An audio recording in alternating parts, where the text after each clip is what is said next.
जय जगन्नाथ बंधुगण आज आमे जानिबा 8 अगस्त 2026 शनिवार दिनर द्वादश राशि राशिफल विषय एही दैनिक राशिफल चंद्रंको गोचर गणना को नहीं आधारित एवं चंद्रंको गोचर गणना आम जीवन रे बहुत प्रभाव पकई थाए। तो आसंतु सर्वप्रथमे जानिबा आजिर तिथि और राशि नक्षत्र विषय। आज हेउची 8 अगस्त 2026 शनिवार श्रावण कृष्ण पक्ष दशमी दिवा 1 घंटा 59 मिनिट गति एकादशी। आज रोहिणी नक्षत्र दिवा 4 घंटा 50 मिनिट गति मृगशिरा नक्षत्र। आज वृषचंद्र रात्र 3 घंटा 48 मिनिट गति मिथुन चंद्र। आज सांवत्सरिक श्राद्ध दशमीर एकधिष्ट पार्वण। आज शुभ बेला दिवा 9 घंटा 50 मिनिट रु 1 घंटा 17 मिनिट पर्यंत। आज सूर्योदय प्रातः 5 घंटा 29 मिनिट। आज सूर्यास्त संध्या 6 घंटा 29 मिनिट। आज बिछा राशि पुरुष मानक घात चंद्र एवं वृष सिंह और कन्या राशिर घात बार।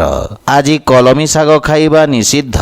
तो बंधुगण आसंतु जानिबा आजिर राशिफल विषय। ता पूर्वरु आम चैनल को जो माने नुआ करी आछंती तळे थिबा लाल रंगर सब्सक्राइब बटन को दबाई आम चैनल को सब्सक्राइब करंतु और पाखरे थिबा घंटी बटन को दबाई ऑल सिलेक्ट करंतु काहेकि ना आमे अपलोड करिथबा प्रत्येक वीडियो रो नोटिफिकेशन आपण सर्वप्रथमे पाई परिबे। तो प्रथमे जानिबा मेष राशि विषय। आज आपणक कार्यशैली रे सकारात्मक परिवर्तन आसीब एवं आपणक लोकप्रियतारे मध्य वृद्धि घटिब।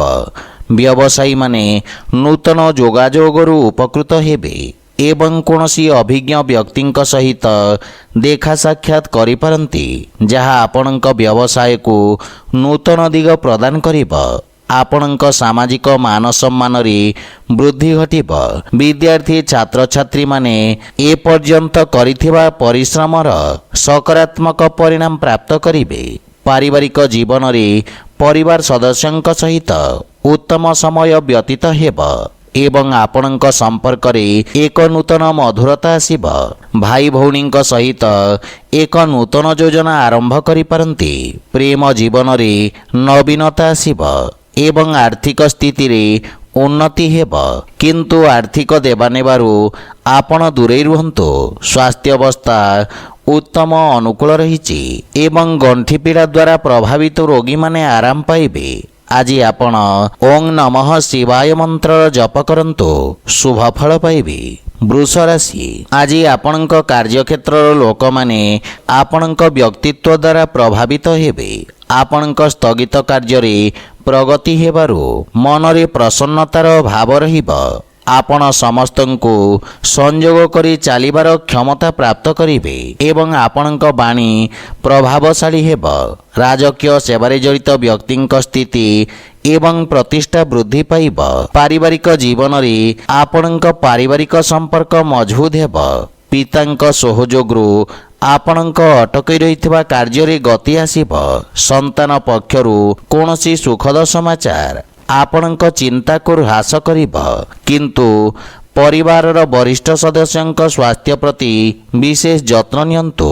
दैनिक व्यवसायी मानक पई समय अनुकूल रहिछि। नगद धन समस्यार समाधान मिलिब एवं दूरस्थान भ्रमणरु शारीरिक थकापन अनुभव करिवे किंतु स्वास्थ्य अवस्था उत्तम अनुकूल रहिब। आज आपण गोमाता को खाइबा को दियंतु शुभ फल पाइबे। मिथुन राशि। आज आपण को निज निष्पत्ति रे बहुत सतर्क रहिबार आवश्यकता रहिछि। क्रोधर अधिकता स्थिति को आहुरी खराब करि पारे। छात्र छात्री मानंकु सेमानंकर लक्ष्य हासिल करिबाको अधिक परिश्रम करिबाको पड़िब। चाकरी और व्यवसाय क्षेत्र रे किछि अनावश्यक व्याघात घटी पारे। अधिकारींक सहित निज संपर्कर विषय ध्यान रखंतु। रोजगार रे परिवर्तन पई एही समय अनुकूल नुहे एवं परिवार रे चिंताजनक परिस्थिति सृष्टि होई पारे। जीवन साथींक सहित संपर्कर विषय ध्यान रखंतु। पारिवारिक खर्च रे वृद्धि आपण को मानसिक चिंतित करिब। ଆପଣ ନିଜ ଭବିଷ୍ୟତ ଏବଂ ଆର୍ଥିକ ଅବସ୍ଥାକୁ ନେଇ ସାମାନ୍ୟ ଚିନ୍ତିତ ରହିବେ, କିନ୍ତୁ ପିତାମାତାଙ୍କ ଆଶୀର୍ବାଦରୁ ସମସ୍ତ ସମସ୍ୟାର ସମାଧାନ ହେବ। ପ୍ରେମ ସମ୍ପର୍କରେ କିଛି ସମସ୍ୟା ଦେଖାଦେଇପାରେ, ସେଥିପାଇଁ ନିଜ ବାଣୀ ଓ କ୍ରୋଧ ଉପରେ ନିୟନ୍ତ୍ରଣ ବଜାୟ ରଖନ୍ତୁ। ଆର୍ଥିକ ସ୍ଥିତି ଅସନ୍ତୁଳିତ ହୋଇପାରେ ଏବଂ ସଞ୍ଚିତ ଧନରେ ହ୍ରାସ ପାଇବ। ସ୍ୱାସ୍ଥ୍ୟାବସ୍ଥାରେ ମାଇଗ୍ରେସନର ସମସ୍ୟା ଦେଖାଦେଇପାରେ। ଆଜି ଆପଣ ସାମର୍ଥ୍ୟ ଅନୁଯାୟୀ ଅସହାୟ ଲୋକଙ୍କୁ ସାହାଯ୍ୟ କରନ୍ତୁ, ଶୁଭଫଳ ପାଇବେ। କର୍କଟ ରାଶି, ଆଜି ଆପଣଙ୍କ ସାମାଜିକ ସର୍କଲ ବୃଦ୍ଧି ପାଇବ ଏବଂ କୌଣସି ବିଦେଶୀ ସଂସ୍ଥା ସହିତ ଆପଣଙ୍କର ବ୍ୟବସାୟିକ ଭାଗିଦାରୀ ପାଇଁ ସମୟ ଉତ୍ତମ ଅନୁକୂଳ ରହିଛି ତଥା ଲାଭର ସ୍ଥିତି ବୃଦ୍ଧି ପାଇବ ଏବଂ ରୋଜଗାର କ୍ଷେତ୍ରରେ ମଧ୍ୟ ସଫଳତାର ସମ୍ଭାବନା ରହିଛି। କୌଣସି ବହୁ ପ୍ରତୀକ୍ଷିତ ସୁଖଦ ସମାଚାର ପାଇବାର ଯୋଗ ରହିଛି। ପରିସ୍ଥିତି ଅନୁଯାୟୀ ଆପଣ ନିଜ ବ୍ୟବସାୟରେ ପରିବର୍ତ୍ତନ କରିବେ ଏବଂ ଭବିଷ୍ୟତ ଯୋଜନା ପାଇଁ ଅନୁଭବୀ ବ୍ୟକ୍ତିଙ୍କ ପରାମର୍ଶ ସହାୟକ ସାବ୍ୟସ୍ତ ହେବ। କାର୍ଯ୍ୟକ୍ଷେତ୍ରରେ ଚାଲିଥିବା ସମସ୍ୟା ଗୁଡ଼ିକରେ ଆପଣଙ୍କ ବନ୍ଧୁମିତ୍ର ଆପଣଙ୍କୁ ସାହାଯ୍ୟ କରିବେ। ପିତାଙ୍କ ସହିତ ସମ୍ପର୍କ ସୁଦୃଢ଼ ହେବ ଏବଂ ସନ୍ତାନ ପକ୍ଷରୁ କୌଣସି ଶୁଭ ଖବର ଆପଣଙ୍କୁ ଖୁସି ପ୍ରଦାନ କରିବ ତଥା ସନ୍ତାନଙ୍କ ଉନ୍ନତି ହେବ। ପ୍ରେମ ଜୀବନରେ ନୂତନ ଉତ୍ସାହ ଅନୁଭବ କରିବେ, କିନ୍ତୁ ଭାଷା ଏବଂ ଭାଷାଶୈଳୀ ପ୍ରତି ଧ୍ୟାନ ଦେବାର ଆବଶ୍ୟକ ରହିଛି। ଆର୍ଥିକ ସ୍ଥିତି ଉତ୍ତମ ଅନୁକୂଳ ରହିବ ଏବଂ ବ୍ୟବସାୟୀମାନେ ଉପକୃତ ହେବେ। ଚର୍ମ ସମ୍ବନ୍ଧିତ ରୋଗରୁ ମୁକ୍ତି ମିଳିବ। ଆଜି ଆପଣ ଶିବଲିଙ୍ଗରେ ଜଳ ଅର୍ପଣ କରନ୍ତୁ, ଶୁଭଫଳ ପାଇବେ। ସିଂହ ରାଶି, ଆଜି ରାଜକୀୟ କ୍ଷେତ୍ରରେ କାର୍ଯ୍ୟରତ ବ୍ୟକ୍ତିଙ୍କ ପାଇଁ ପଦୋନ୍ନତିର ପ୍ରବଳ ଯୋଗ ରହିଛି ଏବଂ ଆପଣଙ୍କର ଦାୟିତ୍ୱ ଓ ଅଧିକାରରେ ବୃଦ୍ଧି ଘଟିବ। ବ୍ୟବସାୟ ସମ୍ବନ୍ଧିତ ଯାତ୍ରାର ସମ୍ଭାବନା ରହିଛି। ଆପଣଙ୍କ କାର୍ଯ୍ୟଶୈଳୀରେ ଏକ ନୂତନ ଉନ୍ନତି ଆସିବ। ପୂର୍ବରୁ ଦିଆଯାଇଥିବା ପ୍ରତିଯୋଗୀ ପରୀକ୍ଷାର ପରିଣାମ ମଧ୍ୟ ସୁଖଦ ହେବ। ଆପଣ ଅନଲାଇନ୍ ସାକ୍ଷାତକାରରେ ସଫଳତା ପାଇବେ ଏବଂ ଆପଣଙ୍କ ଯଶ ଓ ମାନ ସମ୍ମାନ ବୃଦ୍ଧି ପାଇବ। ପିତାଙ୍କ ମାର୍ଗଦର୍ଶନରେ ନିଆଯାଇଥିବା ନିଷ୍ପତ୍ତି ସଫଳ ହେବ ତଥା ପିତାମାତା ଆପଣଙ୍କ ପ୍ରତି ଗୌରବାନ୍ୱିତ ଅନୁଭବ କରିବେ। ପରିବାର ସଦସ୍ୟଙ୍କ ପୂର୍ଣ୍ଣ ସମର୍ଥନ ମିଳିବ। ଆପଣ ସବୁ ଦିଗରୁ ଉତ୍ତମ ଖବର ପ୍ରାପ୍ତ କରିବେ। ପ୍ରେମ ଜୀବନରେ ମଧୁରତା ଆସିବ, କିନ୍ତୁ ବନ୍ଧୁମିତ୍ରଙ୍କ ଠାରୁ କିଛି ନିରାଶା ଆସିବ। ଆର୍ଥିକ ସ୍ଥିତିରେ ଆର୍ଥିକ ଲାଭ ନିଶ୍ଚିତ, କିନ୍ତୁ ଋଣ ଦେବା ନେବା ଠାରୁ ଆପଣ ଦୂରେଇ ରୁହନ୍ତୁ, ଅନ୍ୟଥା ଦିଆଯାଇଥିବା ଟଙ୍କା ଫେରସ୍ତରେ ସନ୍ଦେହ ରହିବ। ପିତାଙ୍କ ସ୍ୱାସ୍ଥ୍ୟାବସ୍ଥାର ବିଶେଷ ଧ୍ୟାନ ରଖନ୍ତୁ। କୌଣସି ପୁରୁଣା ରୋଗ ସମସ୍ୟା ସୃଷ୍ଟି କରିପାରେ।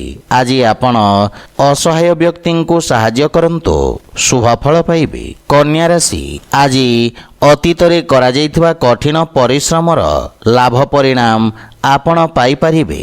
ବାଦ ବିବାଦର ପରିଣାମ ଆପଣଙ୍କ ସପକ୍ଷରେ ଆସିବ ଏବଂ ଏହି ସମୟ ଆପଣଙ୍କ ପାଇଁ ଅତ୍ୟନ୍ତ ଶୁଭ ରହିଛି ତଥା ଭାଗ୍ୟ ଆପଣଙ୍କ ସପକ୍ଷରେ ରହିଛି। ସେଥିପାଇଁ ସମସ୍ତ ସମସ୍ୟା ଦୂର ହେବ। ଯୋଜନାବଦ୍ଧ ଭାବରେ କରାଯାଇଥିବା ସମସ୍ତ କାର୍ଯ୍ୟ ସର୍ବୋତ୍ତମ ସଫଳତା ପ୍ରଦାନ କରିବ। ଆପଣଙ୍କ ସାମାଜିକ କ୍ଷେତ୍ରର ବିକାଶ ହେବ ଏବଂ ଆପଣ ନୂତନ କାର୍ଯ୍ୟର ରୂପରେଖା ପ୍ରସ୍ତୁତ କରିବେ। କୌଣସି ପୁରୁଣା ବନ୍ଧୁଙ୍କୁ ସାକ୍ଷାତ କରିବା ଆନନ୍ଦଦାୟକ ହେବ ଏବଂ ସମ୍ପର୍କରେ ପ୍ରଗାଢ଼ତା ଆସିବ। ବୈବାହିକ ଦାମ୍ପତ୍ୟ ଜୀବନ ସୁଖମୟ ହେବା ସହିତ ସନ୍ତାନ ସମ୍ବନ୍ଧିତ କିଛି ଚିନ୍ତା ଆପଣଙ୍କୁ ହଇରାଣ କରିପାରେ। ଆପଣ ପିତାମାତାଙ୍କ ଠାରୁ ସମ୍ପୂର୍ଣ୍ଣ ସମର୍ଥନ ପାଇବେ, କିନ୍ତୁ ପ୍ରେମ ଜୀବନରେ ନିଜ ଉପେକ୍ଷାରେ ନିୟନ୍ତ୍ରଣ ରଖନ୍ତୁ। ଆର୍ଥିକ ସ୍ଥିତି ସୁଦୃଢ଼ ହେବା ସହିତ ପୂର୍ବରୁ ଅଟକି ରହିଥିବା ଧନ ଆପଣ ଫେରି ପାଇବେ। ସ୍ୱାସ୍ଥ୍ୟାବସ୍ଥା ଉତ୍ତମ ଅନୁକୂଳ ରହିବ ଏବଂ ଆପଣଙ୍କ ଭିତରେ ଏକ ନୂତନ ଶକ୍ତି ଓ ଊର୍ଜାର ସଞ୍ଚାର ହେବ। ଆଜି ଆପଣ ଓଂ ସଂ ଶନିଶ୍ଚରାୟ ନମଃ ମନ୍ତ୍ରର ଜପ କରନ୍ତୁ, ଶୁଭଫଳ ପାଇବେ। ତୁଳା ରାଶି, ଆଜି କାର୍ଯ୍ୟକ୍ଷେତ୍ରରେ ଆସୁଥିବା କେତେକ ବାଧାବିଘ୍ନ ଯୋଗୁଁ ମାନସିକ ଚାପର ସ୍ଥିତି ଉପୁଜିପାରେ, କିନ୍ତୁ ଆପଣ ନିଜ କ୍ରୋଧକୁ ନିୟନ୍ତ୍ରଣ କରିବାରେ ସକ୍ଷମ ହେବେ। ଆର୍ଥିକ ଲାଭ ହେବ ଏବଂ ଶୁଭ କାର୍ଯ୍ୟରେ କରାଯାଇଥିବା ନିବେଶ ଆପଣଙ୍କ ଲାଭର ସ୍ଥିତିକୁ ଦ୍ୱିଗୁଣିତ କରିବ। ଆପଣ ନିଜ ଧୈର୍ଯ୍ୟ ଏବଂ ବୁଦ୍ଧି ବଳରେ ସମସ୍ତ ଅଟକି ରହିଥିବା କାର୍ଯ୍ୟଗୁଡ଼ିକୁ ସମ୍ପୂର୍ଣ୍ଣ କରିବେ। ପାରିବାରିକ ଜୀବନରେ କିଛି ଅସୁବିଧାର ସମ୍ମୁଖୀନ ହେବେ ଏବଂ ସମାଧାନ ମଧ୍ୟ ମିଳିବ, କିନ୍ତୁ ପିତାମାତାଙ୍କର ସେବା କରନ୍ତୁ। ପରିବାରରେ ସୁଖ ଏବଂ ସମୃଦ୍ଧତାର ସ୍ଥିତି ରହିବ। ଜୀବନ ସାଥୀଙ୍କ ସହିତ ସମ୍ପର୍କ ଉତ୍ତମ ହେବ। ପ୍ରେମ ସମ୍ବନ୍ଧରେ ପ୍ରଗାଢ଼ତା ଆସିବ, କିନ୍ତୁ ଆର୍ଥିକ ସ୍ଥିତି କ୍ଷେତ୍ରରେ ଆପଣଙ୍କ ଖର୍ଚ୍ଚରେ ବୃଦ୍ଧି ଘଟିବ। ପୂର୍ବରୁ କରାଯାଇଥିବା ନିବେଶ ଆପଣଙ୍କୁ ସର୍ବୋତ୍ତମ ଲାଭ ପ୍ରଦାନ କରିବ। ସ୍ୱାସ୍ଥ୍ୟ ଅବସ୍ଥାରେ ଆଖି ସମ୍ବନ୍ଧିତ କିଛି ସମସ୍ୟା ଦେଖାଦେଇପାରେ। ମଧୁମେହ ରୋଗୀ ସ୍ୱାସ୍ଥ୍ୟ ଅବସ୍ଥାର ବିଷୟ ଧ୍ୟାନ ରଖିବା ଉଚିତ। ଆଜି ଆପଣ ହନୁମାନ ଚାଳିଶା ପାଠ କରନ୍ତୁ, ଶୁଭ ଫଳ ପାଇବେ। ବିଚାରାଶି ଆଜି ସହକର୍ମୀଙ୍କ ଠାରୁ ଭଲ ଆଚରଣର ପରିଣାମ ସ୍ୱରୂପ ଆପଣ ସମସ୍ତ ପ୍ରକାରର ସମର୍ଥନ ପାଇବେ। ଆପଣ ନିଜ ସମସ୍ତ କାର୍ଯ୍ୟକୁ ସଫଳତାର ସହିତ ସମାପ୍ତ କରିବେ ଏବଂ ଭବିଷ୍ୟତ ଯୋଜନାଗୁଡ଼ିକ ବିଷୟରେ ବିଚାର ବିମର୍ଶ କରିବେ ତଥା ସମସ୍ୟାର ସମାଧାନ ବାହାର କରିବେ ଏବଂ ଆପଣ ଅନ୍ୟମାନଙ୍କ ଦୃଷ୍ଟିକୋଣକୁ ବୁଝିବାର ପ୍ରୟାସ କରିବେ।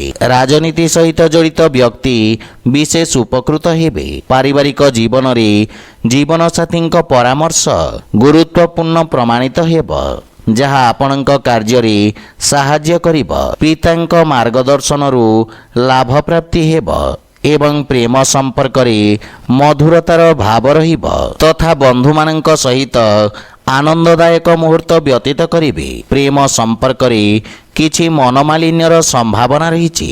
ଆର୍ଥିକ ସ୍ଥିତିରେ ଉନ୍ନତି ହେବ, କିନ୍ତୁ ନଗଦ ଧନର ସମସ୍ୟା ଦେଖାଦେଇପାରେ। ଚର୍ମ ସମ୍ବନ୍ଧିତ ରୋଗରୁ ମୁକ୍ତି ମିଳିବ, କିନ୍ତୁ ବିଷାଣୁଜନିତ ରୋଗରୁ ବିଶେଷ ସାବଧାନ ରୁହନ୍ତୁ। ଆଜି ଆପଣ ଅସହାୟ ବ୍ୟକ୍ତିଙ୍କୁ ସାହାଯ୍ୟ କରନ୍ତୁ, ଶୁଭ ଫଳ ପାଇବେ। ଧନୁରାଶି ଆଜି ଆପଣ ନିଜ ସମସ୍ତ ଶତ୍ରୁକୁ ପରାସ୍ତ କରି ସଫଳତାର ସହିତ ନିଜର ସମସ୍ତ ଲକ୍ଷ୍ୟକୁ ହାସଲ କରିବେ। ଔଷଧ ସମ୍ବନ୍ଧିତ ବ୍ୟବସାୟୀମାନେ ବିଶେଷ ଲାଭବାନ ହେବେ, କିନ୍ତୁ ଦୈନିକ ବ୍ୟବସାୟୀମାନଙ୍କ ସ୍ଥିତି ସାମାନ୍ୟ ରହିବ। ବନ୍ଧୁମିତ୍ରଙ୍କ ସାହାଯ୍ୟରେ ସମସ୍ତ କାର୍ଯ୍ୟ ସଫଳ ହେବ। ବିଦ୍ୟାର୍ଥୀ ଛାତ୍ରଛାତ୍ରୀମାନଙ୍କୁ ଗୁରୁଜନଙ୍କ ଆଶୀର୍ବାଦ ପ୍ରାପ୍ତି ହେବ ଏବଂ ପାରିବାରିକ ଜୀବନରେ ହସ ଖୁସିର ବାତାବରଣ ଲାଗି ରହିବ, କିନ୍ତୁ ଜୀବନସାଥୀଙ୍କ ସ୍ୱାସ୍ଥ୍ୟାବସ୍ଥାର ବିଶେଷ ଯତ୍ନ ନିଅନ୍ତୁ। ପାରିବାରିକ ସୁଖ ଏବଂ ସମୃଦ୍ଧତା ବୃଦ୍ଧି ପାଇବ। ପିତାମାତାଙ୍କ ସମର୍ଥନ ମିଳିବା ସହିତ ଭବିଷ୍ୟତ ଯୋଜନା ବିଷୟରେ ଆଲୋଚନା କରିବେ ଏବଂ ସମସ୍ୟାର ସମାଧାନ ଖୋଜିବେ। ପୈତୃକ ସମ୍ପତ୍ତି ମିଳିବାର ମଧ୍ୟ ପୂର୍ଣ୍ଣ ସମ୍ଭାବନା ରହିଛି। ଆର୍ଥିକ ସ୍ଥିତି ସ୍ଥିର ରହିବ, କିନ୍ତୁ ଖର୍ଚ୍ଚ ନିୟନ୍ତ୍ରଣରେ ରହିବ। ସ୍ୱାସ୍ଥ୍ୟାବସ୍ଥା ଉତ୍ତମ ଅନୁକୂଳ ରହିଛି, କିନ୍ତୁ ପିତାଙ୍କ ସ୍ୱାସ୍ଥ୍ୟାବସ୍ଥାର ସମ୍ପୂର୍ଣ୍ଣ ଯତ୍ନ ନିଅନ୍ତୁ। ଆଜି ଆପଣ ଗୋମାତାଙ୍କୁ ଖାଇବାକୁ ଦିଅନ୍ତୁ, ଶୁଭ ଫଳ ପାଇବେ। ମକର ରାଶି ଆଜି ବ୍ୟବସାୟ କ୍ଷେତ୍ରରେ ଧୀରେ ଧୀରେ ପ୍ରଗତି ହେବ, ଯାହାଫଳରେ ଆପଣ ମାନସିକ ସନ୍ତୁଷ୍ଟି ଅନୁଭବ କରିବେ। ଆପଣ ଉତ୍ତମ ରୋଜଗାରର ସୁଯୋଗ ପାଇବେ। ଛାତ୍ରଛାତ୍ରୀମାନଙ୍କ ପାଇଁ ଶିକ୍ଷା ଏବଂ ପ୍ରତିଯୋଗିତାରେ ଉତ୍ତମ ସଫଳତା ହାସଲ କରିବାର ସୁଯୋଗ ରହିଛି। ଅନୁସନ୍ଧାନ ଏବଂ ସୃଜନଶୀଳ କାର୍ଯ୍ୟ ସହିତ ଜଡ଼ିତ ବ୍ୟକ୍ତି ଉତ୍ତମ ସଫଳତା ପାଇବା ସହିତ ସମ୍ମାନ ମଧ୍ୟ ପାଇପାରିବେ। ଚାକିରି କ୍ଷେତ୍ରରେ ସ୍ଥିତି ସାମାନ୍ୟ ରହିବ ଏବଂ ପାରିବାରିକ ଜୀବନରେ ଜୀବନସାଥୀଙ୍କ ସହିତ ସମ୍ପର୍କର ବିଷୟ ଧ୍ୟାନ ରଖନ୍ତୁ ଏବଂ ଅନାବଶ୍ୟକ ଯୁକ୍ତିତର୍କ ଓ ବାଦବିବାଦରୁ ଆପଣ ଦୂରେଇ ରୁହନ୍ତୁ। ନିଜ ବାଣୀରେ ସଂଯମତା ବଜାୟ ରଖିବା ଦ୍ୱାରା ଲାଭ ମିଳିବ। ଆବେଶରେ ଆସି କୌଣସି ନିଷ୍ପତ୍ତି ନିଅନ୍ତୁ ନାହିଁ, ଅନ୍ୟଥା କ୍ଷତିର ସମ୍ଭାବନା ରହିଛି। କିନ୍ତୁ ପିତାଙ୍କ ସ୍ୱାସ୍ଥ୍ୟ ପ୍ରତି ବିଶେଷ ଯତ୍ନ ନିଅନ୍ତୁ।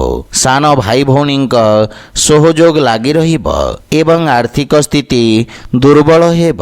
କାର୍ଯ୍ୟରେ ଶିଥିଳତା କାରଣରୁ ଆପଣଙ୍କ ମନ ସାମାନ୍ୟ ବ୍ୟଥିତ ରହିବ, କିନ୍ତୁ ସ୍ୱାସ୍ଥ୍ୟାବସ୍ଥାର ବିଶେଷ ଧ୍ୟାନ ରଖନ୍ତୁ ଏବଂ ଶ୍ୱାସ ରୋଗରେ ପୀଡ଼ିତ ରୋଗୀମାନେ ସ୍ୱାସ୍ଥ୍ୟାବସ୍ଥାରେ ଉପକୃତ ହେବେ। ଆଜି ଆପଣ ବଜରଙ୍ଗ ବାଣ ପାଠ କରନ୍ତୁ, ଶୁଭ ଫଳ ପାଇବେ। କୁମ୍ଭ ରାଶି, ଆଜି ଯେକୌଣସି ନିବେଶ କିମ୍ବା କାରବାରରେ ସମ୍ପୂର୍ଣ୍ଣ ସାବଧାନ ରୁହନ୍ତୁ, କାହିଁକି ନା ଆପଣଙ୍କ ସହିତ ଧୋକା ହେବାର ସମ୍ଭାବନା ରହିଛି। କାର୍ଯ୍ୟଶୈଳୀକୁ ସମୀକ୍ଷା କରିବାର ଅବସର ମିଳିବ। ଭବିଷ୍ୟତ ଯୋଜନା ବିଷୟରେ ବିଚାର ବିମର୍ଶ କରିବେ ଏବଂ ବାଣିଜ୍ୟ ବ୍ୟବସାୟ କ୍ଷେତ୍ରର ବିସ୍ତାର ପାଇଁ ଯୋଜନାଗୁଡ଼ିକ ଉପରେ କାର୍ଯ୍ୟ କରିବେ, କିନ୍ତୁ କୌଣସି ସୁଯୋଗକୁ ହାତଛଡ଼ା କରନ୍ତୁ ନାହିଁ। ଛାତ୍ରଛାତ୍ରୀମାନେ ଅତ୍ୟଧିକ ଆତ୍ମବିଶ୍ୱାସର ଶିକାର ହୋଇପାରନ୍ତି। ପାରିବାରିକ ଜୀବନରେ ପରିବାର ସଦସ୍ୟଙ୍କ ସ୍ୱାସ୍ଥ୍ୟାବସ୍ଥାକୁ ନେଇ ଆପଣ ଚିନ୍ତିତ ରହିବେ। ମାତାଙ୍କ ସହିତ କିଛି ବୈଚାରିକ ମତଭେଦର ସମ୍ଭାବନା ରହିଛି। ଘରର ରକ୍ଷଣାବେକ୍ଷଣ ପାଇଁ ଖର୍ଚ୍ଚ ହେବ, କିନ୍ତୁ ପିତାଙ୍କ ମାର୍ଗଦର୍ଶନରୁ ଲାଭ ମିଳିବ।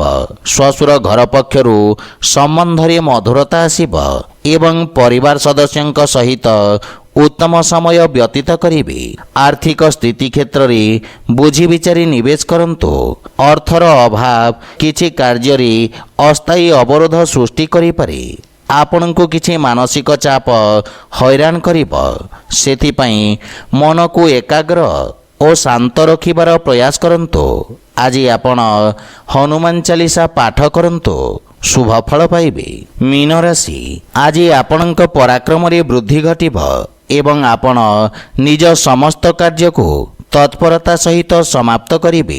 ଆପଣଙ୍କ ସାମାଜିକ ସର୍କଲ ବୃଦ୍ଧି ପାଇବ ଏବଂ ଆପଣଙ୍କ ପ୍ରଭାବ କ୍ଷେତ୍ର ମଧ୍ୟ ବୃଦ୍ଧି ଘଟିବ। ସାମାଜିକ ସେବା ସହିତ ଜଡ଼ିତ ବ୍ୟକ୍ତିମାନେ ବିଶେଷ ଲାଭ ପାଇବେ। ଆପଣ ଯାହା ବି କାର୍ଯ୍ୟ ଆରମ୍ଭ କରିବେ ସେଥିରେ ଆପଣଙ୍କୁ ସଫଳତା ପ୍ରାପ୍ତି ହେବ। ବନ୍ଧୁମାନଙ୍କ ସାହାଯ୍ୟରେ କିଛି ସମ୍ପର୍କ ଗଠନ ହେବ, ଯାହା ଭବିଷ୍ୟତରେ ବ୍ୟବସାୟିକ ସଫଳତା ଆଣିବ। ପାରିବାରିକ ଜୀବନରେ ଭାଇମାନଙ୍କ ସମର୍ଥନ ମିଳିବ ଏବଂ ସମସ୍ତ କାର୍ଯ୍ୟରେ ସଫଳତା ମିଳିବ। ପରିବାରରେ ହସଖୁସିର ବାତାବରଣ ଲାଗି ରହିବା ସହିତ ସୁଖ ସମୃଦ୍ଧି ଆସିବ। ଆପଣ ପିତାମାତାଙ୍କ ସେବା କରିବାର ଅବସର ପାଇବେ। କାର୍ଯ୍ୟ ବ୍ୟସ୍ତତା ମଧ୍ୟରେ ଆପଣ ପ୍ରେମ ସମ୍ପର୍କ ପାଇଁ ସମୟ ଦେଇପାରିବେ, ସେଥିପାଇଁ ମନ ଖୁସି ରହିବ। ଛୋଟ ପିଲାମାନଙ୍କ ସହିତ ଉତ୍ତମ ସମୟ ଅତିବାହିତ କରିବେ ଏବଂ ଆର୍ଥିକ କ୍ଷେତ୍ରରେ ଉନ୍ନତି ହେବ ତଥା ଭବିଷ୍ୟତ ପାଇଁ କେତେକ ସଞ୍ଚିତ ଯୋଜନାରେ ବିନିଯୋଗ କରିବେ। ସ୍ୱାସ୍ଥ୍ୟାବସ୍ଥା ଉତ୍ତମ ଅନୁକୂଳ ରହିବ। କାର୍ଯ୍ୟ ବ୍ୟସ୍ତତା କାରଣରୁ ଶାରୀରିକ ଥକାପଣ ଅନୁଭବ କରିବେ। ଆଜି ଆପଣ ହନୁମାନ ଚାଳିଶା ପାଠ କରନ୍ତୁ, ଶୁଭ ଫଳ ପାଇବେ। ତ ବନ୍ଧୁଗଣ, ଏହା ଥିଲା ଆଜିର ରାଶିଫଳ ବିଷୟରେ। ଯଦି ଭିଡ଼ିଓଟି ଆପଣମାନଙ୍କୁ ଭଲ ଲାଗିଥାଏ ଲାଇକ୍, ସେୟାର ଓ କମେଣ୍ଟ କରି ଜଣାନ୍ତୁ ଏବଂ ଆମ ଚ୍ୟାନେଲକୁ ସବସ୍କ୍ରାଇବ୍ କରନ୍ତୁ। ଜୟ ଜଗନ୍ନାଥ।